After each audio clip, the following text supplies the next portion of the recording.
So guys, here we are, MMA UK News, Stoomboy, as always, MMA UK BJJ show. So talking about Grapplefest 12 then, Grapplefest 12, we're only 2 days away now, so going to be this Saturday, 21st of May now. It's going to be at the usual place, Fusion Nightclub, Fleet Street in Liverpool. Now, I keep talking about the atmosphere.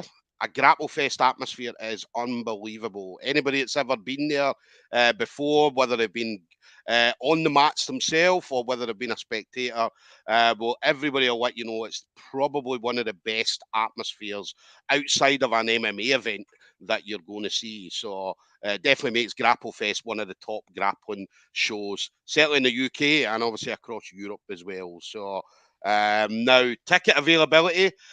Some fighters or some grapplers may still have some tickets left, but if they do not, then head over to the Grapplefest Facebook page. I believe the tickets are sold out, but just double check, as I say, make sure, because as they might have some tickets available.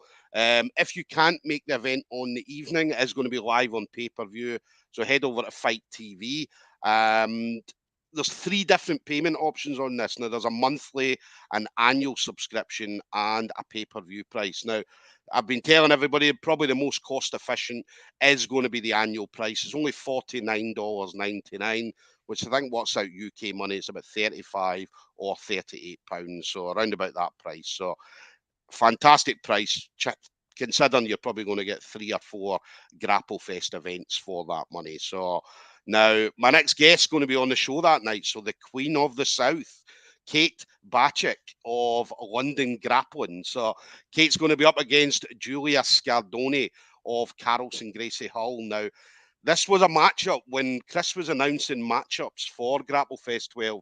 This was the matchup when it came up, and I thought this is going to be fight of the night. Now, the reason for that is both of these grapplers won't back down. You won't see anybody pulling back, and these two will be going at it from the moment the referee says go right up until the moment the referee says stop. So it's going to be a high-paced, high-intensity match, very technical as well. So yeah, watch out for this one. This is my pick for fight of the night. So, Kate, that's an absolute pleasure to have you on.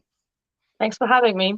No, that's an absolute pleasure. I've been following you, so obviously I see a lot of the stuff you're doing, obviously the training you're getting in, and not just training, but obviously the grappling matches that you've been doing, and also some of your MMA stuff as well. So, so you're definitely an interesting person to watch. As I say, definitely one that we're going to hear a lot more of in the future.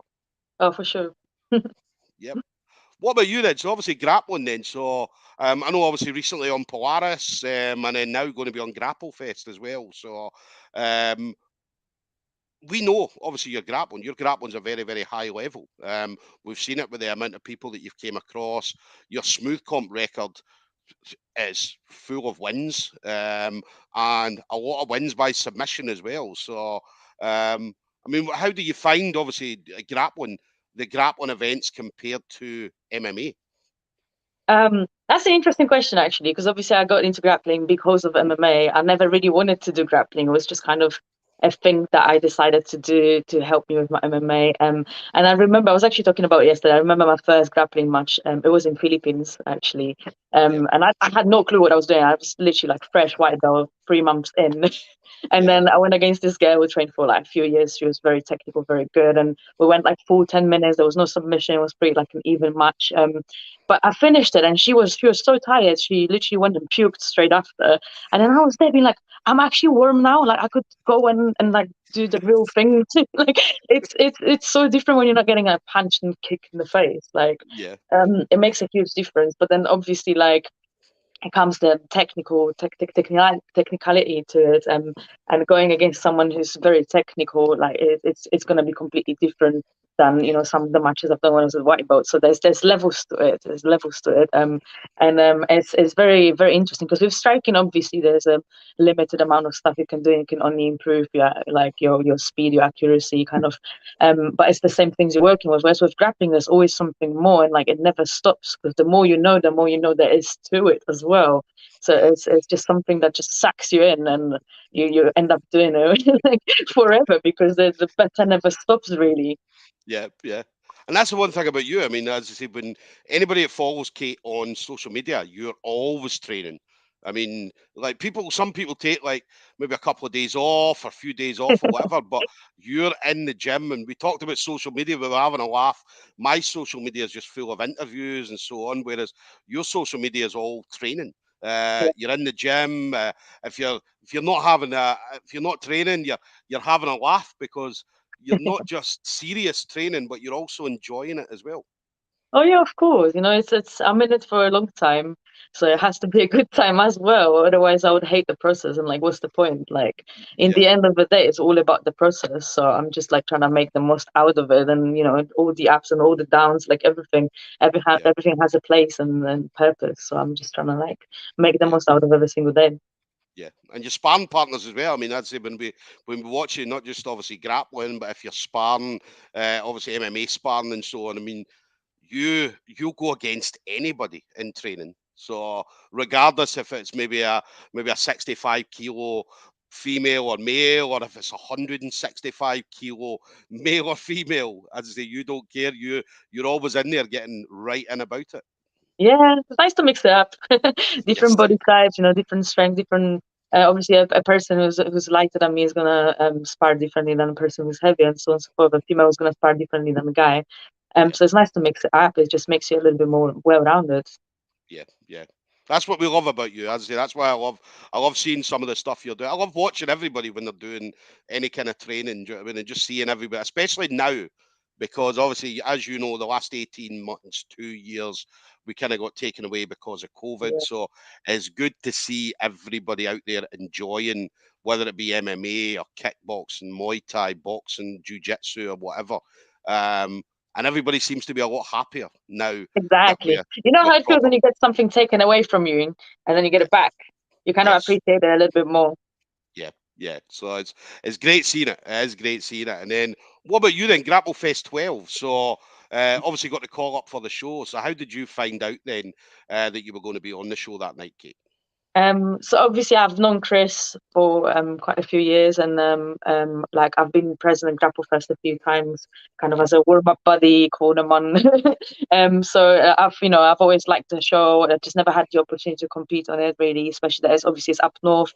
So it comes to the financial aspect of it and the travel, and obviously most of the people that would come and support me, they're in London, so it would be difficult for them to come. So it just never really happened, and then he asked me if I was interested in a match, which originally was completely different opponent, and I was very game for that opponent also. But this match will still happen in the future, so I'm not going to reveal too much about it. Yeah. And Obviously, I accepted it, I started training for it, and then unfortunately, she had to pull out. And then Chris said, "Don't worry, we'll find someone." And then he offered me Julia. So obviously, didn't really know much about Julia at the time, but I was like, listen, Chris, I don't know Julia, because he asked me if I'm cool with that match. I said, I don't know Julia. If you think it's a good match, let's make it happen. That's all I said. So it's Yeah. happening. Yes. It's definitely, I keep talking about this matchup because as I said, watching both of you, and both of you have a similar style in regards to, as I said, none of you are going to back down. Obviously, Julia coming in with obviously a judo style, and you're coming in. I mean, you mix training up with various different martial arts. So, Yeah. so both of you come in with a lot of experience Mm, across all martial arts, not just grappling. So, yeah. It would be um, nice to go against someone who's not going to pull guard. well, that's the thing. I was talking to Julia earlier today, and I said the same thing about you because when we were doing the interview, and Julia was asking, saying about, so how do you exactly what you said? How do you think it's going to be fighting the night? I said, well, neither one of you are pulling guard. I say so. So that's why it's going to be absolutely brilliant. So and it's going to be entertaining for the Yeah. spectators. I joked today. I joked to someone. I was like, everyone thinks that like neither of us is going to pull guard. What if one of us, just for joke, actually does? I don't see it happening though. I don't see it A happening, bit but smart game plan, maybe. You never know.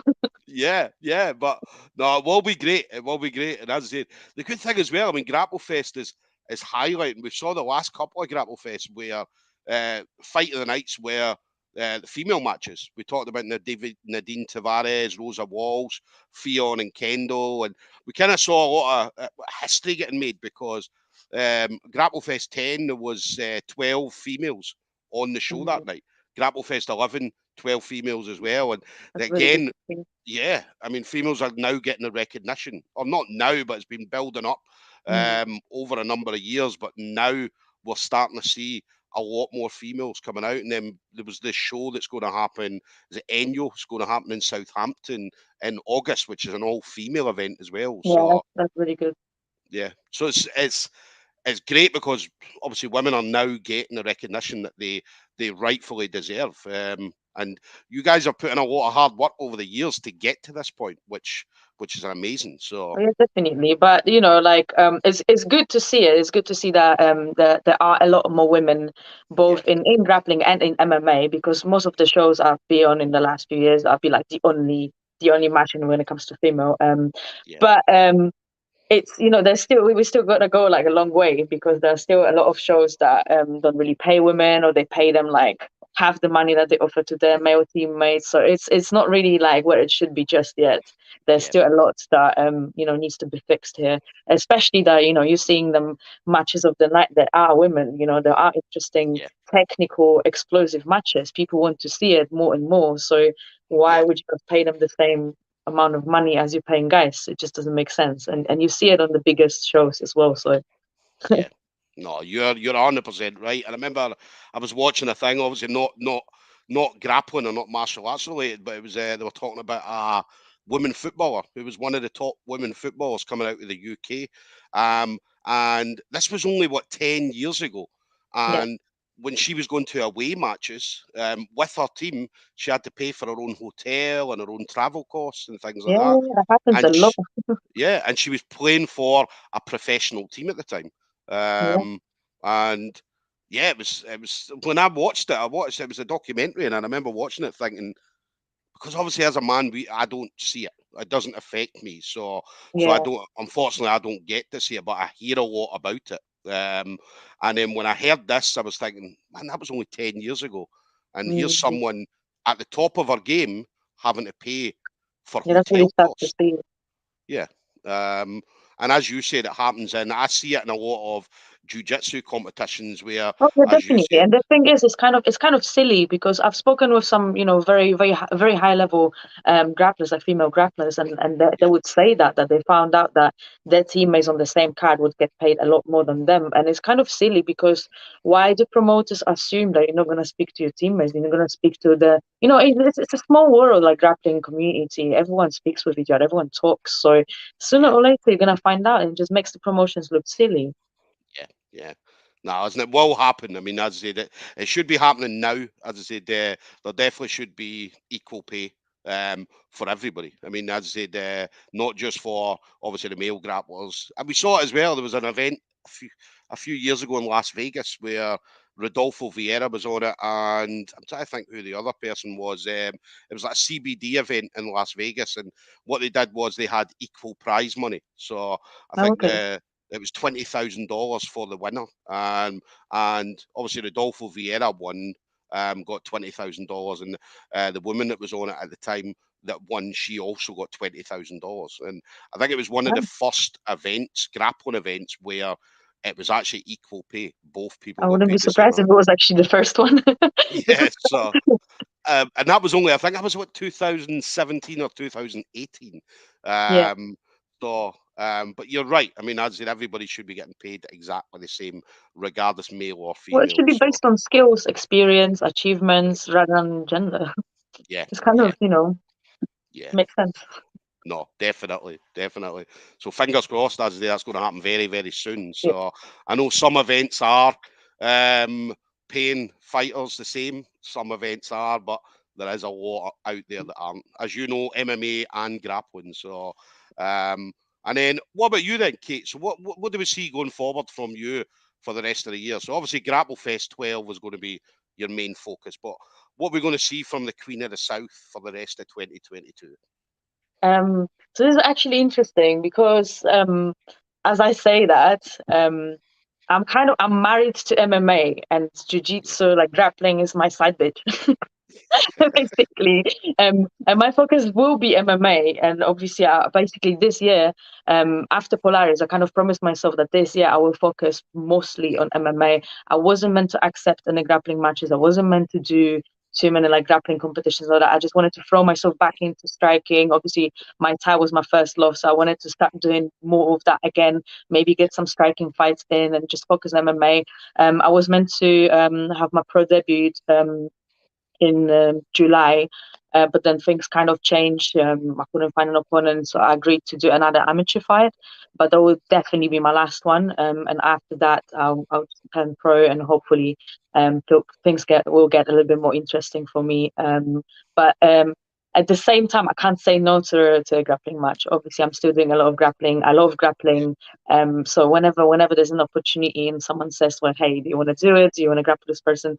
I'll say yes, because it's not like, it's not like a striking fight or an MMA fight where obviously you've got to prepare differently. It takes a lot more out of you, and the fight itself as well. Like, you can do a grappling match and you can get back to training like pretty much the same day. You know what I mean? Like, Yeah. whereas with striking MMA is different. So I will see if there are right opportunities, and if it's in well with between my MMA stuff, then I will definitely say yes. But I'd like to focus more on MMA though. Definitely. Listen, well, whatever you do, as I say, we're always going to be watching. We're always going to be watching. We absolutely love seeing you out there doing your thing. So, Thank so we're you. definitely looking forward to seeing you on Saturday, and then whatever you do going forward. So, and then final thing for you, then, Kate. So, obviously, you've been in the game for a little bit. I'm sure you've trained with a lot of fantastic people over the years. In fact, we mentioned one of them, Stefano. So Steph Sana, who I got the chance to speak to earlier in the week. Absolutely awesome person. So, Definitely. so yeah, anybody you want to shout out to then? So friends, family members, teammates, sponsors, anything like that. So obviously huge shout outs to all the gyms I train at. I do mix it up a lot so that a lot of gyms I train at, but obviously my main ones will be London Grapple, where obviously like most of my grappling stuff is happening. So all of the coaches there, all of my teammates, like all them comp classes that we do twice a week, they definitely help a lot. It's hard rows. And then everyone at New Wave, obviously all of the coaches, my training partners there, my sponsors as well. So my nutritionist, Condition Nutrition, Peter Miller. Obviously, he makes everything go smooth. Makes me feel good in my training camp, cutting weight, all of that. And then Frank Soap as well. Thanks to him, I can pay for my travel to Grapplefest. Yes. Yeah, and that's pretty important. And then everyone Yes. else who's supporting me, big thank you. I Definitely. appreciate everything. And yeah, everyone who ever trains with me, like it all adds up. Yes, yes. I'd say a lot of great training partners you've had and currently have as well. So, so yeah, we're looking forward to seeing you on Saturday night. So, so guys, there we go. We're going to have Kate Bat. Let me get this right. Bacik, so Queen of the South of London Grapple, is going to be up against Julia Scardone, Carlson Gracie Hull. So, tickets availability. Double check Grapplefest Facebook page, and if you can't make the event on the night, head over to Fighttv and make sure you do get the pay-per-view details. Normally, I go to the Grapplefest. I won't be at this one, Kate, because I'm going to a Oh, really? wedding. But I'll have I've got obviously my mobile phone. I'll have Fight Yeah, I'm TV. sure you'll still tune in one way I'll or be another. in the church. In the church, I'll be sitting there with Fight TV on. So not even watching the wedding. So I'll make sure. Obviously, I'm definitely tuned in for you and Julia's fight. So watch out for this one. This Awesome. is fight of the night. So, but Kate, listen, absolute pleasure. Thanks for obviously Thanks taking for the time having to me. speak to me. All right, and enjoy Saturday night. Okay, Thank you. You too. thank you. Take care. Bye.